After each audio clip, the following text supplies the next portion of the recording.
Hello बच्चों, कैसे हैं आप सभी लोग। और बच्चों, आज हम अपने क्वेश्चन सीरीज का लास्ट लेक्चर स्टार्ट करते हैं। साइनसोइडल स्टडी स्टेट एनालिसिस का आंसर नंबर 21 to 30। बच्चों, इससे पहले मैंने 1 से लेकर 20 तक के क्वेश्चन को डिस्कस कर लिया। अब लास्ट 10 क्वेश्चन बचे हैं आपके, तो उसको हम आज डिस्कस करते हैं, क्योंकि मैंने आपको 30 क्वेश्चन टेस्ट में दिए थे। तो काफ़ी अच्छे बच्चों के रेस्पॉन्स आए हैं, काफ़ी अच्छे बच्चों ने क्वेश्चन को सॉल्व करे हैं, बट कुछ कुछ क्वेश्चन बच्चों के अंडरस्टैंडिंग नहीं हुए हैं। तो मैंने सोचा कि मैं सभी क्वेश्चन के आंसर आपको बता दूं। तो बच्चों, आज हम 21 से 30 तक के क्वेश्चन के आंसर को देखेंगे। क्लियर? और जो डाउट हो वो आप मुझसे कंफर्म कर लेना। तो बच्चों, my name is Ashish Gupta और आप सभी का स्वागत है मेरे ऑनलाइन पाठशाला बाय आशीष गुप्ता में। चलो बच्चों, I will start a new lecture for questions 21 to 30। Right बच्चों, तो 21 क्वेश्चंस आपका कहता है कि the instantaneous value of alternating voltage is given by. बच्चों, आपके पेपर में अल्टरनेटिंग वोल्टेज दी है capital E equals to 140 sine 300t। आप ये क्या है बच्चों, आपकी इंस्टेंटेनियस वैल्यू है, क्योंकि आपका फॉर्मूला क्या होता है, I इक्वल्स टू या V equals to I not sine omega T. Clear? या V equals to V not sine omega T, कुछ भी हो सकता है। क्लियर? तो आपको पता है E equals to voltage given है, तो ये क्या हो जाएगा बच्चों, ये हो जाएगा E not, this is the maximum voltage. Sine omega आपका 300 हो जाएगा। तो आपको क्या फाइंड करना है, what is the RMS value of voltage and frequency of the supply. Right, आपको वोल्टेज VRMS और फ्रिक्वेंसी डिटरमाइन करनी है, जहां पर आपको पाई की वैल्यू गिवन है 3 और √2 की वैल्यू गिवन है 1.4। यदि पाई की वैल्यू 3 गिवन नहीं होती तो आप डायरेक्ट पुट कर दीजिए 3 पाई इक्वल टू 3.14। यदि पाई की वैल्यू गिवन है तो आप वो जो पेपर में दी हुई है वही आपको रखनी पड़ेगी, 3.14 आपको नहीं रखनी है। क्लियर बच्चों? तो यहाँ पे आपको एक थिंग का ध्यान रखना है कि आपको पहले देखना पड़ेगा कि इंस्टेंटेनियस वैल्यू का फॉर्मूला क्या होता है, E equal to E not sine omega T. तो यहाँ पर 140 आपका क्या है, E not maximum value, peak value of the sinusoidal waveform है, और फ्रिक्वेंसी आपको निकालनी है। क्लियर?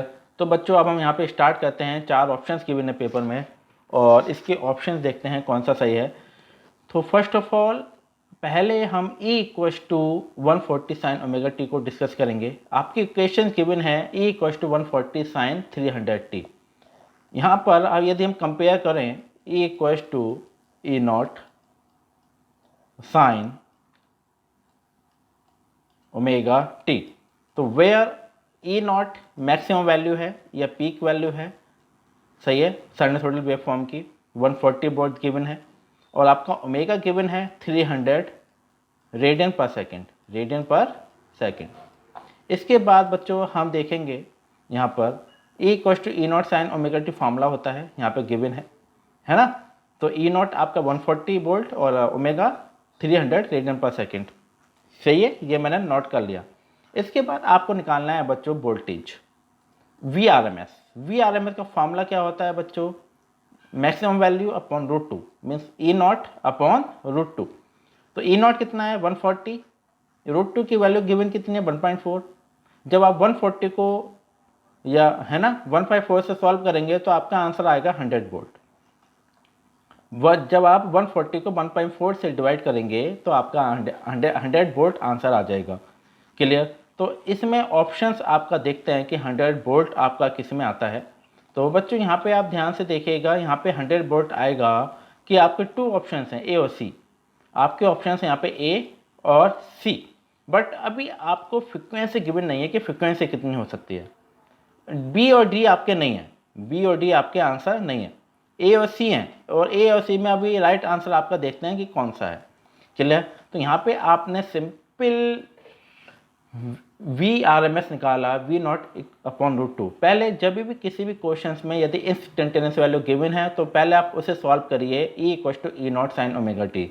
ये फॉर्मूला होता है इंस्टेंटेनियस वैल्यू का। इसके बाद आप E नॉट को देखिए, E नॉट आपका 140 वोल्ट है, it is the maximum value, peak value of the sinusoidal waveform and of the alternating quantity. तो आप डायरेक्ट फार्मूला लगा दीजिए V R M S equals to V not upon √2। तो आप सॉल्व करेंगे तो 100 वोल्ट आ जाएगा। अब बच्चों हमें निकालनी है फ्रीक्वेंसी। फ्रीक्वेंसी का कॉन्सेप्ट किससे होता है बच्चों, यहाँ पे सिंपल सा फॉर्मूला आप यूज़ करिए, omega equals to 2πf। Clear, 2πf, जहाँ पर आपको ओमेगा गिवन है 300 radian per second, to value constant है, पाई की वैल्यू गिवन है 3। यदि पाई की वैल्यू गिवन नहीं है तो आप 3.14 लगाइए। फ्रीक्वेंसी आप यहाँ से निकाल सकते हैं। फ्रीक्वेंसी इक्वल्स टू क्या होता है बच्चों, ओमेगा अपॉन 2π। सही है, 300 अपॉन 2 क्रॉस 3। क्लियर, तो 300 अपॉन 6। क्लियर, आप काट दीजिए 2, 3 2 या 2 और 100। सही है, यहाँ पे आ जाएगा 50 हर्ट्स। तो आपका आंसर आप पे आ गया फ्रीक्वेंसी 50 हर्ट्स। 50 हर्ट्स का मतलब आंसर कौन सा है, सी का कितना है 100 वोल्ट और 50 हर्ट्स आपका आंसर आ जाएगा। क्लियर बच्चों, ऐसे करके सॉल्व करना है ऐसे। तो कभी कभी क्वेश्चंस में कुछ अजीब थिंग्स पूछ लेते हैं, तो यहाँ पे आपने सिंपल फार्मूला लगा दिया omega equals to 2πf equals to 300, तो डायरेक्ट आपका 50 हर्ट्स आंसर आ गया, है ना बच्चों।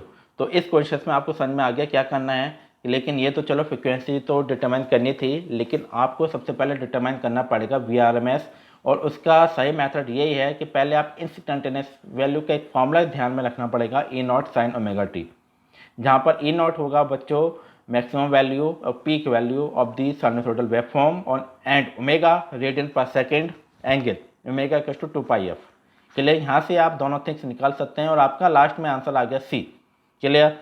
अब सेकंड क्वेश्चन 22 क्वेश्चन कहता है कि find the average value of current when the instantaneous current is 4, 5 and 6 ampere. Clear बच्चों, आपको क्या करना है, फाइंड द एवरेज वैल्यू। आपको एवरेज वैल्यू निकालनी है जब किसी भी सिस्टम में तीन करंट फ्लो होती हैं, 4 एम्पियर, 5 एम्पियर, 6 एम्पियर। ये आपकी इंस्टेंटेनियस वैल्यू है, क्योंकि बच्चों 4 एम्पियर एक पर्टिकुलर टाइम में फ्लो होगी, 5 एम्पियर एक पर्टिकुलर टाइम में फ्लो होगी, 6 एम्पियर एक पर्टिकुलर टाइम में फ्लो होगी। तो यहाँ पे आपको एवरेज वैल्यू निकालनी है ना। तो मैंने आपको एक फॉर्मूला बताया था, जब मैंने एवरेज वैल्यू का लेक्चर लिया था तो मैंने आपको एक फॉर्मूला बताया था एवरेज वैल्यू का। हम यहाँ पे डायरेक्ट एवीजी लिख देते हैं। एवरेज वैल्यू का फॉर्मूला क्या होता है बच्चों, I1 plus I2 plus I3 divide by 3। कितनी करंट है यहाँ पे, 4 एम्पियर, 5 एम्पियर, 6 एम्पियर। 3 करंट है तो 3 करंट से डिवाइड कर दीजिए। सही है, तो कितना हो जाएगा बच्चों, 4 प्लस 5 प्लस 6 डिवाइड बाय 3। तो कितना आ गया, 4 5 10 15, 15 बाय 3 कितना हो जाएगा, 5 एम्पियर। 5 एम्पियर का मतलब ए आंसर सही है। सही है, तो 22 का आंसर क्या है बच्चों, ए। क्लियर। तो यहाँ पे आप कभी भी इंस्टेंटेनियस वैल्यू गिवन है, उसका एवरेज वैल्यू निकालना है, तो कैसे निकालोगे, I1 plus I2 plus I3 divide by 3। यदि इसका आप रूट मीन स्क्वायर निकालते, रूट मीन स्क्वायर निकालने का फॉर्मूला क्या होता है बच्चों, हमेशा ध्यान रखना, रूट में I1 का स्क्वायर प्लस I2 का स्क्वायर प्लस I3 का स्क्वायर डिवाइड बाय 3 करंट है। सही है, टोटल 3 करंट है तो 3 से डिवाइड कर दीजिए। लेकिन जब भी आप एवरेज वैल्यू निकालें, तो कभी भी आप एवरेज वैल्यू निकालेंगे तो एवरेज वैल्यू का एक ही फार्मूला होगा, I1 plus I2 plus I3 divide by 3। जब भी आप RMS वैल्यू निकालें तो क्या होगा, रूट मीन स्क्वायर। तो रूट मीन I1 का स्क्वायर प्लस I2 का स्क्वायर प्लस I3 का स्क्वायर डिवाइड बाय 3। तो ऐसा आप रूट मीन स्क्वायर की वैल्यू भी निकाल सकते हैं यहाँ से। क्लियर बच्चों। तो ये क्वेश्चंस आपका मैक्सिमम 1 नंबर का पूछ लेते हैं पेपर में, या सबसे बड़ी बात है पॉलिटेक्निक में बहुत आया हुआ है क्वेश्चन ये, है ना।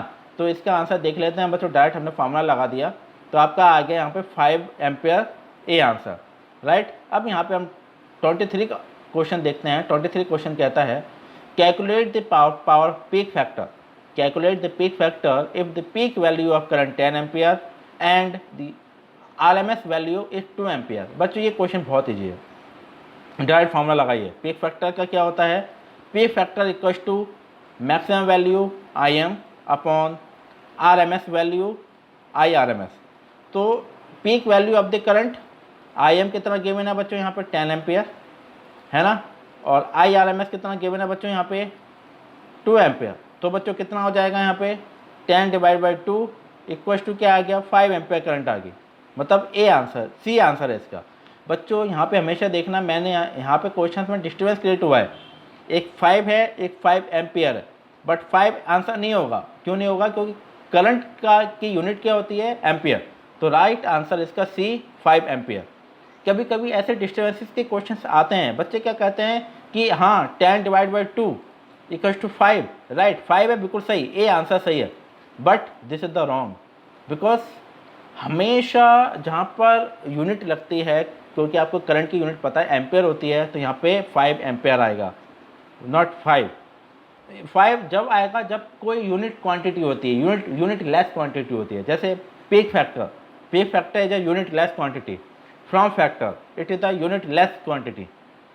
यहाँ पे यूनिट की वैल्यू नहीं होती। तो इसका राइट आंसर कितना है बच्चों? सी। क्लियर? तो यहाँ पे आपको ये क्वेश्चन समझ में आ गया सारे बच्चों को कैसे सॉल्व करना है। तो अब हम इसका चेक करते हैं। क्लियर? 5 ए आंसर नहीं है बच्चों, यहाँ पे गलत आएगा। यहाँ पे 5 एम्पियर आपको क्या निकालना है? यहाँ पे आपको निकालना है, हाँ पीक फैक्टर निकालना है, राइट। मैं सोच रहा था यहाँ पे एम्पियर, राइट, सॉरी बच्चों ये थोड़ा मिस्टेक हो गई है, थोड़ी गलत हो गई है, ध्यान से देखना। आपको पीक फैक्टर निकालना है। पीक फैक्टर का मतलब क्या होता है? Peak value, maximum value IM upon IRMS। Clear? तो बच्चों यहाँ पे IM कितना हो जाएगा? IM आपका हो जाएगा 10 एम्पियर। सॉरी मुझसे भी थोड़ी गलती हो गई बच्चों, कोई बात नहीं। 10 एम्पियर अपॉन 2 एम्पियर, है ना, एम्पियर से एम्पियर कट, 2 बन जा 5। Clear? This is the 5 answer, this is the ए। क्यों 5 एम्पियर क्यों नहीं है? क्योंकि फ्रॉम फैक्टर आपका क्या होता है बच्चों? यूनिट लेस क्वांटिटी होती है। क्योंकि IM upon IRMS, IM 10 ampere, IRMS 2 ampere, 10 ampere से जब 2 एम्पियर डिवाइड करेंगे तो एम्पियर से एम्पियर कट, 2 बन जा 5, ओनली 5 आ जाएगा। तो this is the A answer. Sorry बच्चों थोड़ा गलत हो गया ये, क्योंकि मैं एक्चुअली पीक फैक्टर को मैंने नहीं देखा था। मेरा जो आंसर था वो यहाँ पे मैंने ऐसे सबसे बड़ी मिस्टेक क्या हो गई, यहाँ पे मैंने एम्पियर नहीं लगाया, है ना। तो बच्चों ऐसे क्वेश्चंस में मिस्टेक हो सकती है, जैसे आज मैंने करी है, सही है। तो इससे आपको कुछ सीखना पड़ेगा, इसलिए थोड़ा सा माइंड को ध्यान में रख के क्वेश्चन को सॉल्व कीजिए, सही है। तो यहाँ पे राइट आंसर बच्चों ए होगा, नॉट सी। क्लियर हो गया बच्चों यहाँ पे, है ना। तो इसका आंसर ए होगा, because peak factor is a unitless quantity, peak factor is a unitless quantity, है ना। तो this is the A answer. अब बच्चों हम नेक्स्ट 24 क्वेश्चन देखते हैं। Find the instantaneous value of sine wave at 90 degree having the amplitude 10 volt, clear, and time period at 360 degree. बहुत simple answer है इसका। Find the instantaneous value. Instantaneous value का formula क्या होता है? I equals to I0 sine omega T, या I0 sine theta, क्योंकि यहाँ पर थीटा की वैल्यू गिवन है। 360 का मतलब कंप्लीट टाइम पीरियड साइकिल है। 360 का मतलब क्या होता है? This is the complete sinusoidal wave form, this point is 360 degree, है ना। तो ये आपका बच्चों 2 पाई हो जाएगा, क्लियर, ये आपका पाई हो जाएगा, है ना। तो 2 पाई का मतलब कंप्लीट साइनसोइडल वेव फॉर्म की बात हो रही है यहाँ पे। तो यहाँ पे आपको इस साइन वेव की एक इंस्टेंटेनियस वैल्यू निकालनी है। जब आपका पॉइंट 90 डिग्री गिवन है, जो यहाँ पे वैल्यू पुट कर दीजिए, 10 इसका एम्पलीट्यूड है, मल्टीप्लाई साइन 90, साइन 90 बच्चों कितना होता है 1, तो इसका आंसर कितना हो जाएगा 10 ampere, because it is not unit less. Instantaneous value की यूनिट होती है एम्पियर, तो इसका राइट आंसर डी हो जाएगा बच्चों, है ना। करेक्ट आंसर है डी। क्लियर? आपको पता है, क्योंकि आपका फॉर्मूला क्या होता है इंस्टेंटेनियस वैल्यू का? I equals to IM sine omega T, या V equals to VM sine omega T. आपको क्या डिटरमाइन करना है? आपको डिटरमाइन करना है वोल्टेज, है ना, वोल्टेज डिटरमाइन करना है। तो इसका राइट आंसर होगा 10 वोल्ट, बी, है ना। यदि करंट डिटरमाइन करनी होती तो 10 एम्पियर होता। क्लियर बच्चों? तो यहाँ पे वोल्टेज की बात हो रही है, तो वोल्टेज का आंसर हम यहाँ पे लेते हैं।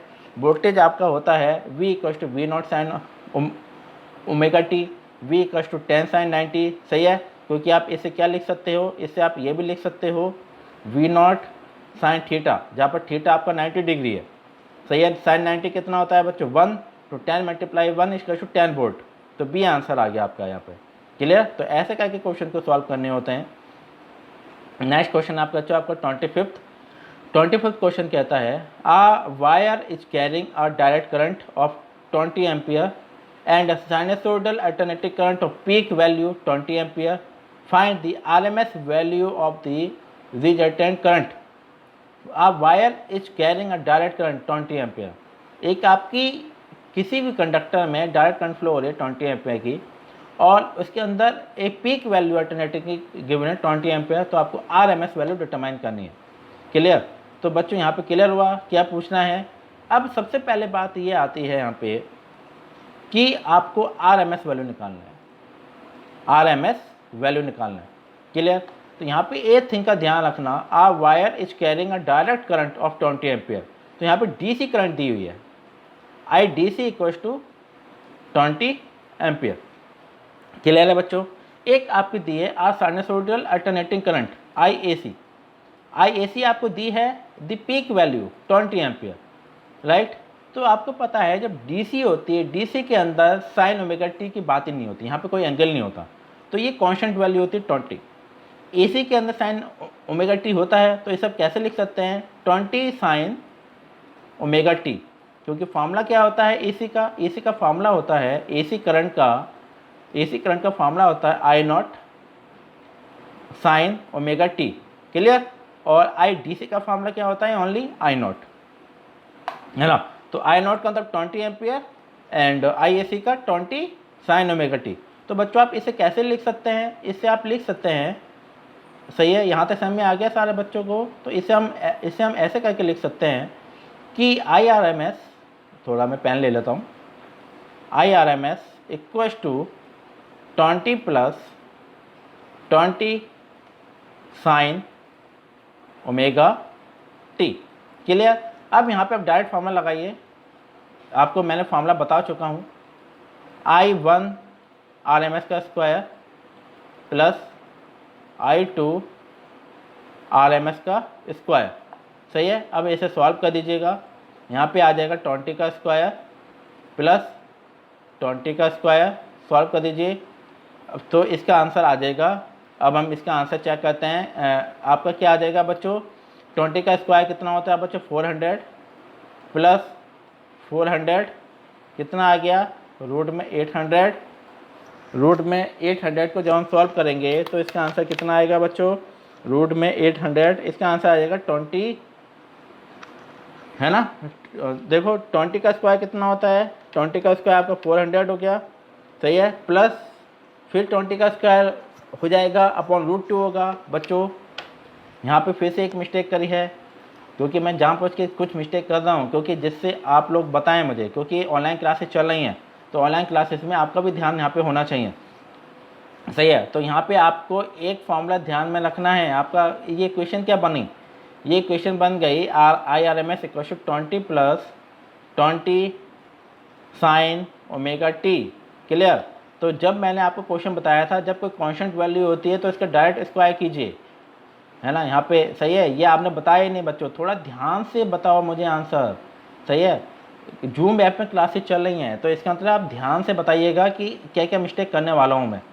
ये 20 का स्क्वायर आ जाएगा बिकॉज कांस्टेंट वैल्यू, प्लस ये आपका बच्चों क्या है आई नॉट, जब आप आई आर एम एस निकालते हैं तो क्या होता है I nought upon root 2, I nought का स्क्वायर डिवाइड बाई रूट 2।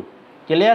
तो इसका फार्मूला यहाँ पे यूज़ करिए, फार्मूला क्या हो जाएगा बच्चों, I1 आर एम एस का square plus I2 R M S का स्क्वायर। अब इसे सॉल्व कर दीजिए, आपका आंसर क्लियरली आ जाएगा। क्लियर। तो अब हम बच्चों यहाँ पे सबसे पहले हम देखते हैं कि 25th में आपके डीसी और एसी दोनों के कंपोनेंट दिए हुए हैं, सही है। आपको 20 डीसी दिया है, 20 एसी दिया है, तो आपने डायरेक्ट फार्मूला लगा दिया I T equal to D C plus A C. तो डीसी मीन्स कांस्टेंट वैल्यू, इसमें कोई एंगल नहीं होता, तो आपका आंसर क्वेश्चन की इक्वेशन बन जाएगी I T equal to 20 plus 20 sine T, because this is the DC, है ना, this is the AC. Clear. तो जब आप डीसी का आरएमएस वैल्यू निकालते हैं तो ओनली 20 का स्क्वायर करिए, प्लस यहाँ पे आप करिए 20 का स्क्वायर डिवाइड बाई रूट 2। क्यों, क्या होता है formula I nought divide by root 2 होता है ना। तो क्लियर। तो आपका जब आप complete I R M S की वैल्यू निकालेंगे तो आपने फॉर्मूला लगा दिया, फॉर्मूला लगाया आपने, I R M S equal to root I R M S 1 का square plus I R M S 2 का स्क्वायर, है ना। तो यहाँ पे अब आपने सॉल्व करा, देखिए I R M S equal to I R M S 1 का स्क्वायर मीन्स ओनली 20 का square because this is the constant 20 का square and 20 sin t this is the I nought maximum value I M divide by root 2। तो I R M S 2 equal to 20 divide by root 2 का square. अब आप इसे solve करिए, इसे solve करने के बाद आपका जो आंसर आएगा वही आपका ऑप्शन होगा। तो 20 का स्क्वायर क्या होता है बच्चों, 400 सही, और 20 का स्क्वायर 400 डिवाइड बाई 2, इसे हम लिख सकते हैं 2, इसे हम पूरे को 2 लिख सकते हैं क्योंकि रूट 2 का स्क्वायर 2 होता है, सही है। तो यहाँ पे हमने एक थिंक एक्स्ट्रा कर दी, I R M S equal to root में 20 का स्क्वायर प्लस 20 का स्क्वायर डिवाइड बाई 2। अब यहाँ पे आपका आ जाएगा 20 का स्क्वायर 400, 20 का square 400 divide by 2 this is 200, आपका आ गया रूट 600। जब आप रूट 600 को सॉल्व करेंगे तो आपका आंसर आ जाएगा 24.5 ampere, 24.5 ampere. This is the answer is B answer है। क्लियर बच्चों। तो हमेशा एक थिंग का ध्यान रखना, कभी भी जहाँ पर AC और DC के कंपोनेंट्स गिवन हो, AC और DC के कंपोनेंट्स गिवन हो तो वहाँ पे आप DC वैल्यू कांस्टेंट होती है तो इसे आप कांस्टेंट लीजिए। यहाँ पर AC की वेवफॉर्म होती है तो वहाँ पे sin t गिवन होता है तो 20 sin ओमेगा t लिखिए। जब आप इसका IRMS निकालेंगे तो क्या फार्मूला होता है, IRMS इक्वल टू रूट में I1 RMS का स्क्वायर प्लस I2 RMS का स्क्वायर, क्योंकि DC आपकी कांस्टेंट है तो डायरेक्ट लिख दीजिए DC अपॉन DC का स्क्वायर ओनली 20 का स्क्वायर प्लस AC में क्या होता है AC जब वेवफॉर्म होती है तो इसका फार्मूला होता है IRMS अपॉन रूट 2, तो I नॉट अपॉन रूट 2 का स्क्वायर। फाइनली आपका आंसर आ जाएगा। क्लियर। अब नेक्स्ट आपका क्वेश्चन है the peak factor of the sinusoidal waveform. इसमें बच्चों आपकी पीक फैक्टर की साइनसोइडल वेवफॉर्म की क्या लिमिट होती है, 1.414। This is the C answer, सही है, क्योंकि ये केवल एक बार क्वेश्चन पूछा गया है तो मैंने ये दिया है आपका, क्योंकि सी इक्वल टू 1.414, क्योंकि बच्चों यहाँ पर आपको 2 घंटे में 150-160 क्वेश्चन करने होते हैं तो वहाँ पे ऐसे क्वेश्चन कभी कभी दे देते हैं। तो डायरेक्ट पीक फैक्टर आपको पता है कि 1.414 होता है। क्लियर, सी आंसर हो गया। अब यहाँ पे जब हम फ्रॉम फैक्टर की बात करेंगे तो साइनसोइडल का कितना आंसर होता है, 1.11। क्लियर। यहाँ पे देखिए कितना डिस्टर्बेंस करने की कोशिश करिए, 2.22, 3.33, 4.44, बट इसका राइट आंसर होता है 1.11। This is the A answer. Clear बच्चों। तो यहाँ पे आपका आंसर ए होगा, है ना। तो ये थिंग्स आपको ध्यान में रखनी है और इसका मतलब ये समझ लीजिए कि जब आप फ्रॉम फैक्टर गिवन निकालेंगे, फ्रॉम फैक्टर क्या होता है, IRMS अपॉन आई एवरेज या VRMS अपॉन V एवरेज, तो उसका आंसर हमेशा 1.11 ही आना चाहिए। क्लियर बच्चों।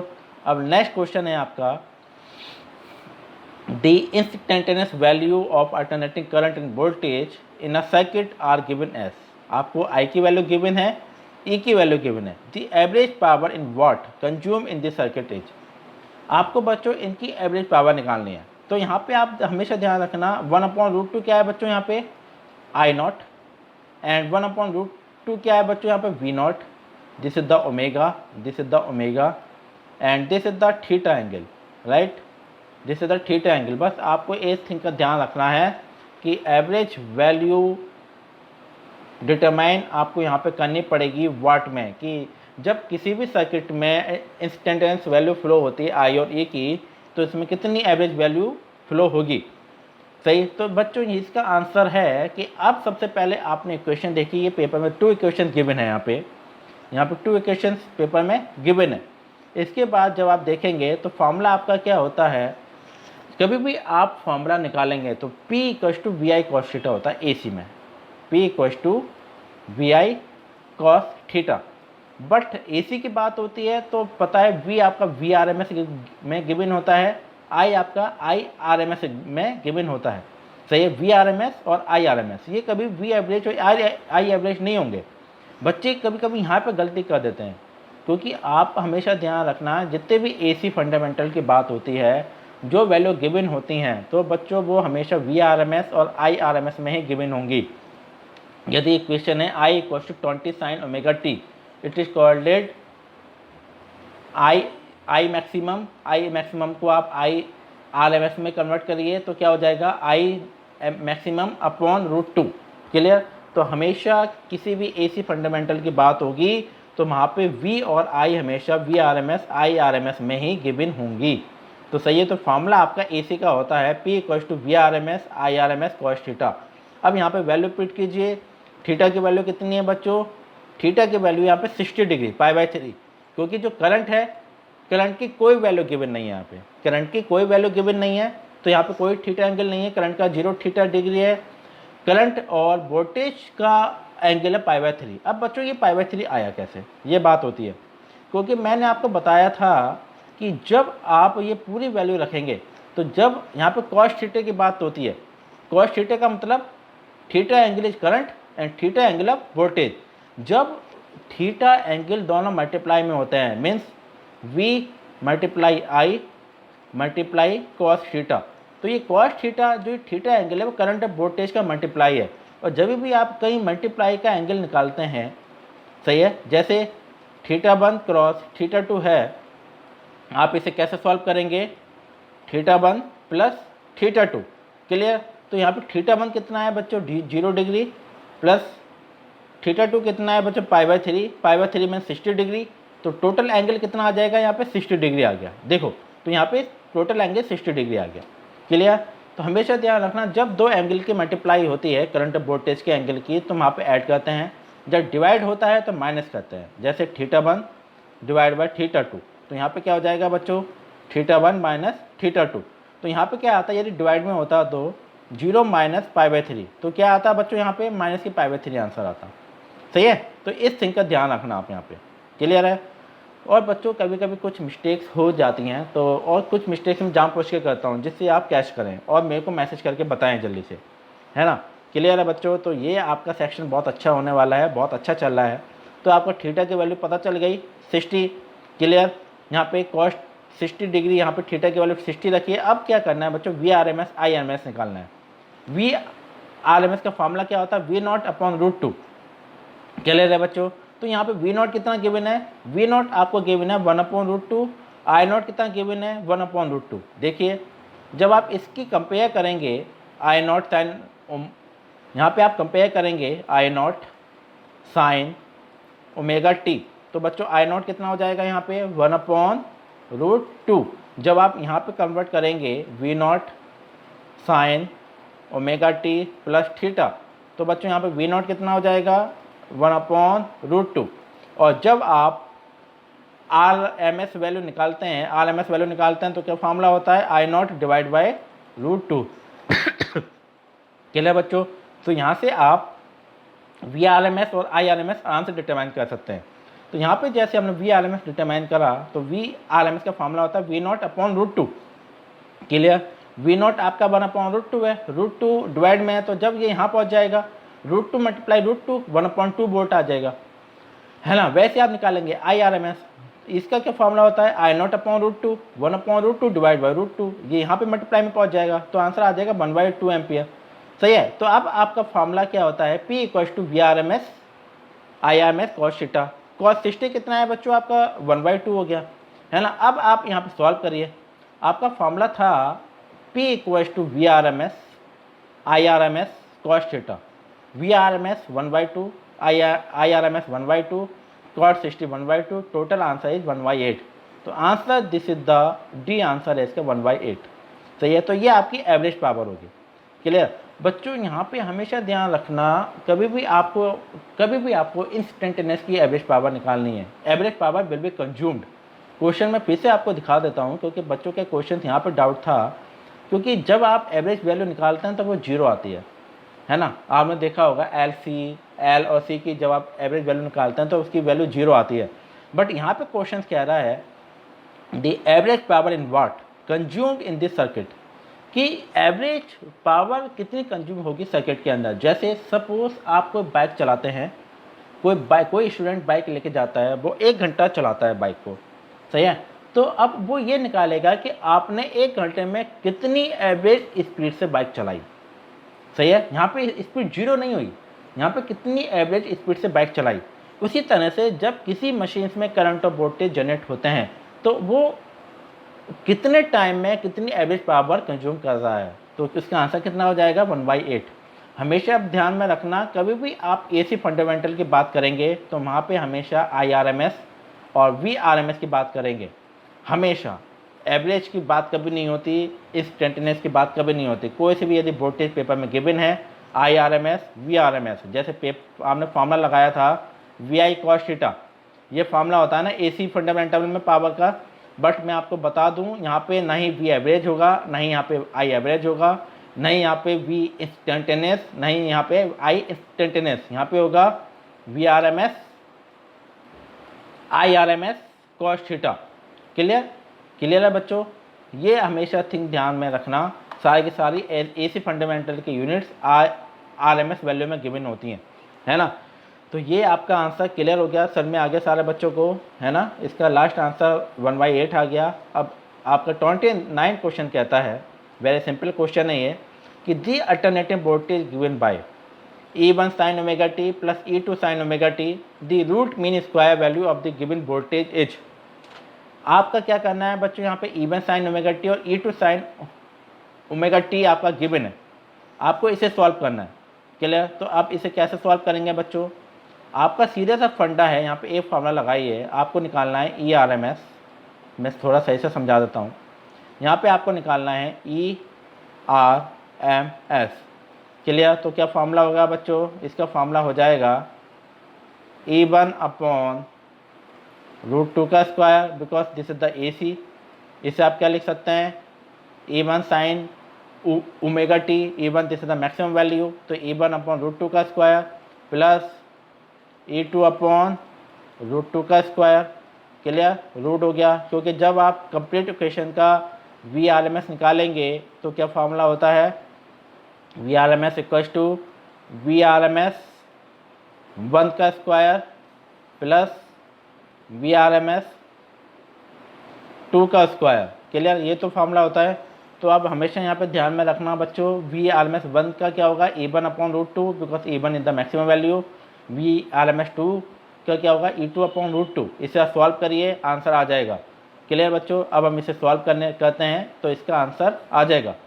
तो इसका आंसर क्या होगा बच्चों, यहाँ पे जब आप सॉल्व करोगे तो क्लियर आ जाएगा, यहाँ पे E1 का स्क्वायर अपॉन 2 हो जाएगा प्लस E2 का स्क्वायर अपॉन 2 हो जाएगा। क्लियर। क्योंकि क्या हुआ है E1/√2 का स्क्वायर प्लस E2/√2 का स्क्वायर, तो √2 का स्क्वायर 2 हो जाएगा, 2 एलसीएम ले लीजिए, E1 का स्क्वायर प्लस E2 का स्क्वायर रूट। तो इसका आंसर कितना आ जाएगा बच्चों, D आंसर आएगा इसका। क्लियर। राइट बच्चों। तो ये क्वेश्चन आपका काफ़ी बच्चों ने सही करा है, तो ये आई थिंक सबको समझ में आ गया होगा कैसे सॉल्व करना है।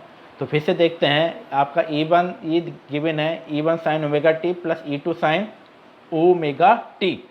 इसके बाद आप फार्मूला लगाइए ERMS इक्वल्स टू ERMS 1 का स्क्वायर प्लस ERMS 2 का स्क्वायर। अब आपको पता है कि ERMS 1 क्या होता है, E1/√2 means E0/√2। E0 this is the maximum value, तो E1 यहाँ पे मैक्सिमम वैल्यू है, तो E1/√2 का स्क्वायर प्लस E2/√2 का स्क्वायर। जब आप इसे सॉल्व करेंगे तो सॉल्व करने के बाद इसे आराम से धीरे धीरे सॉल्व कीजिएगा। √2 का स्क्वायर कितना होता है 2, तो कितना हो गया, रूट में E1 का square divide by 2 plus E2 का स्क्वायर डिवाइड बाई 2। अब यहाँ पे एलसीएम लीजिए, 2 ले लिया एलसीएम, तो क्या हो जाएगा E1 का स्क्वायर प्लस E2 का स्क्वायर। क्लियर। तो this is the D answer, है ना बच्चों। क्लियर है। अब यहाँ पे लास्ट क्वेश्चन है आपका, if a direct current is 5 ampere and सही है, a direct current is 5 ampere is superimposed of AC of I equals to 5 sin omega t flowing through a wire, the effective value of the resulting current is means IRMS आपको निकालना है। ये questions आप एक solve कर चुके हैं। Clear. तो आपका लास्ट क्वेश्चंस आपका क्या कहता है, इसकी इक्वेशन बनाइए, आपको निकालना है IRMS। तो IRMS की क्वेश्चन बनाइए पहले। और डायरेक्ट करंट आपकी ये DC गिवन है, राइट, ये आपकी AC गिवन है। तो क्या फार्मूला होता है DC plus AC, DC plus AC। तो DC कितनी है 5 + 5 sin ओमेगा टी और इसका फार्मूला लगाइए यहाँ पे, IRMS इक्वल्स टू रूट में IRMS 1 का स्क्वायर प्लस IRMS 2 का स्क्वायर। क्लियर बच्चों, हो गया क्लियर कैसे सॉल्व करना है। इसके बाद यहाँ पे IRMS 1 का स्क्वायर कितना होगा बच्चों, रूट में 5 का स्क्वायर प्लस IRMS 2 का स्क्वायर बिकॉज AC, तो 5 डिवाइड बाई 2 का स्क्वायर। सॉल्व करिए, आपका आंसर फाइनली आ जाएगा। क्लियर। तो बच्चों थोड़ा आपके जगह घिचपिच हो गए इसमें, क्योंकि मैं यहीं पे बता देता हूँ, है ना। तो बच्चों क्लियर है। अब यहाँ पे हम इसे आगे सॉल्व करते हैं। इसे जब यहाँ पे आपने सॉल्व करोगे तो यहाँ पे आपका इक्वेशन क्या बनी थी बच्चों, 5 प्लस 5 अपॉन रूट 2 का स्क्वायर। तो रूट में आ जाएगा 5 का स्क्वायर हो जाएगा, यहाँ पे 5 का स्क्वायर क्या हो जाएगा बच्चों, 25 प्लस 25 डिवाइड बाई 2। तो जब आप सॉल्व करेंगे 25 डिवाइड बाई 2 तो इसका आ जाएगा 12.5 प्लस 25 आ गया 37.5 का रूट, आपका आंसर आ जाएगा 6.1। इसमें देखते हैं 6.1 कोई ऑप्शन है या इसमें रूट में निकालना है आंसर। अच्छा, इसमें रूट में आंसर निकालना है, तो रूट में इसका आंसर निकालना है। तो इसका आंसर आपका आ गया 25 प्लस 25 डिवाइड बाई 2। जब आप इसे सॉल्व करेंगे एलसीएम ले लीजिए, एलसीएम 2 आ गया, ये हो जाएगा 50 प्लस 25, टोटल आ जाएगा आपका बच्चों 75 डिवाइड बाई 2। इसका आप लीजिए एलसीएम, जब 75 का एलसीएम लेते हैं तो क्या वो 3 से काटिए, 3 कम 3, 3 दूनी 6, 3 पंजे 15, 5 5। क्लियर। तो इसका आंसर आ गया बच्चों आपका, आप इसे लिख सकते हैं, मैं यहाँ पे रफ कर देता हूँ थोड़ा, है ना। तो आप इसे लिख सकते हैं, इसे यहाँ पे लिख सकते हैं आप रूट में 5 क्रॉस 5 क्रॉस 2, है ना, सही है। 3 आएगा, सॉरी यहाँ पे 3 डिवाइड 2, तो आपका आ जाएगा 5 रूट 3/2 एम्पियर। ये आपका आंसर आ जाएगा। क्लियर। तो यहाँ पे अब हम आपका आंसर चेक करते हैं, आंसर कौन सा ऑप्शन है इसमें। तो इसमें बच्चों ऑप्शन आएगा आपका बी आंसर है इसका, राइट, सही है, इसका बी आंसर है। सही है बच्चों, क्लियर हो गया, इसका बी आंसर आपका आ जाएगा। यहाँ पे सीधी सी बात है, क्योंकि आपको हमेशा ध्यान में रखना जब भी आप इस क्वेश्चन को सॉल्व करें तो यहाँ पे बच्चों AC और DC दोनों फॉर्म में क्वेश्चंस आते हैं। DC आपकी कांस्टेंट होती है 5 और AC के साथ आपका एंगल होता है 5 sin ओमेगा t। जब आप इसका IRMS वैल्यू निकालेंगे DC का तो हमेशा स्क्वायर कर दीजिए डायरेक्ट, क्योंकि ये कोई मैक्सिमम वैल्यू नहीं है, ये कांस्टेंट वैल्यू है ना। और कांस्टेंट वैल्यू का जब आप RMS वैल्यू निकालते हैं तो IRMS का स्क्वायर मीन्स 5 का स्क्वायर ओनली, सही है, प्लस इस 5 को कन्वर्ट करेंगे तो क्या हो जाएगा बच्चों, यहाँ पे हो जाएगा आपका, क्लियर, यहाँ पे मैं रफ कर देता हूँ, यहाँ पे आपका हो जाएगा 5 अपॉन रूट 2 का स्क्वायर, सही है, स्क्वायर रूट, फिर यहाँ पे रूट आ जाएगा आपका, सही है, ये आपका रूट आ गया। तो ये आप कंप्लीट ऐसे करके सॉल्व कर सकते हैं, है ना, क्योंकि यहाँ पे आपका DC और AC के कंपोनेंट्स मिले होते हैं बच्चों। ये क्वेश्चन पेपर में बहुत पूछे जाते हैं, बहुत पूछे जाते हैं क्वेश्चन ये, तो आप ये ध्यान से करिएगा। तो यहाँ पे सिंपल सा फॉर्मूला आपने लगा दिया, IRMS 1 का स्क्वायर प्लस IRMS 2 का स्क्वायर, 5 का स्क्वायर प्लस 5 अपॉन रूट 2 का स्क्वायर, सही है। क्योंकि जब आप AC का IRMS निकालते हैं तो क्या फॉर्मूला होता है, I0 upon root 2, I0 means 5 upon root 2 का स्क्वायर, सही है। तो आप जब इसे सॉल्व करेंगे इक्वेशंस को तो यहाँ पे आपका आंसर आ जाएगा 5 रूट 3/2 रूट में, तो this is the B answer. Clear बच्चों। तो यहाँ पे आज आपका ये साइनसॉइडल स्टडी स्टेट एनालिसिस की क्वेश्चन सीरीज कंप्लीट होती है। तो यदि सपोज बच्चों कोई से भी क्वेश्चन आपको फिर से समझ में नहीं आया हो तो आप मुझे कमेंट में लिख के भेज दीजिएगा, सही है, राइट। और बच्चों आप टेंशन ना लें, क्योंकि मैं बीच बीच में मिस्टेक करता रहता हूँ, बीच बीच में मिस्टेक इसलिए करता हूँ कि जिससे आपको पता चले कि हाँ कि मैं क्या मिस्टेक करने वाला हूँ और कैसे मिस्टेक आप लोग पेपर में करने वाले हो, सही है। और जिससे यदि मैं मिस्टेक करूँगा और जो स्टूडेंट मुझे बताता है कि सर ये आंसर गलत है आपका, तो मुझे बहुत अच्छा लगता है, क्योंकि सारे स्टूडेंट बड़े ध्यान से देखते हैं कि हाँ सर क्या मिस्टेक करने वाले हैं, सही है बच्चों।